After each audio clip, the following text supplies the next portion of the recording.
কানেকশনটা বন্ধ করে দেবেন।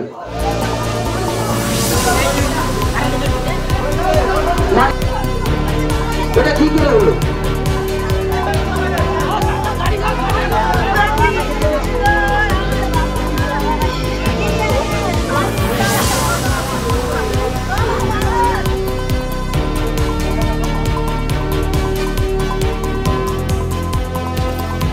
তো হিন্দু বলে মেরে দিয়েছে। এটা তো হিন্দু হত্যা, কমপ্লিটলি একদম হিন্দু হত্যা। এবং সুজিত দাস বয়স 23, ওনার পুত্র, আপনার পুত্র সুধীর পাইক ওনার পিতা। হ্যাঁ, এই দুজনকে মেরেছে। যারা মেরেছে তারা হলো গরিরুল ইসলাম, শেখ আতায়ুর, শেখ শাহ আলম, শেখ মহিদুল, শেখ আরিফ বিল্লাহ, জালাল বেগ এবং শেখ আসমত। এরা নটোরিয়াস ক্রিমিনাল।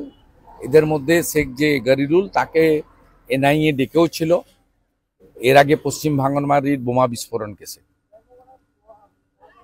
কমপ্লিটলি এদেরকে খুন করা হয়েছে। এটা নিয়ে কোনো দ্বিধাদ্বন্দ্ব বিষয় নেই।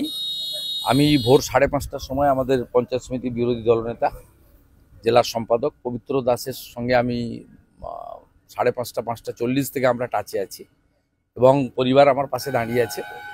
পরিবার পরিষ্কার মার্ডার কেস। এদেরকে যতক্ষণ না তুলছে কোনো এই বিষয়ে কম্প্রোমাইজের কোনো জায়গায় পরিবার নেই। আচমকা একটা দুর্ঘটনা ঘটেছে এবং ভিডিওটা বেরিয়ে যাওয়ার পর দেখা যাচ্ছে শুভেন্দুদের এই যে বক্তব্য, যে বিরোধী দলনেতা বলছেন এই হয়েছে ধর্মীয় মেরুকরণ অমুক তমুক, কোনো ঘটনাই না, ওটা একেবারে একটা বৃষ্টি বাদলার মধ্যে কানেকশন জড়িত একটা আচমকা দুর্ঘটনা, যেটায় তারপরে উদ্ধার কাজে একসঙ্গে সব ধর্মের সব মানুষই ছিল এবং সেই ভিডিওটা হাতে হাতে ঘুরছে, ভাইরাল হয়ে গেছে। ফলে তাদের এই কষ্টকল্পিত প্ররোচনামূলক তত্ত্বগুলো যে ঠিক নয় সেটা পরিষ্কার। লোকে হাসবে, মৃত্যু দুর্ভাগ্যের, কিন্তু মৃত্যুটা কিসের জন্য হয়েছে? মৃত্যুটা সম্পূর্ণ একটি অনিচ্ছাকৃত দুর্ঘটনা থেকে হয়েছে। তার ভিডিও বেরিয়ে গেছে, আমাদের মুখে বলতে হচ্ছে না।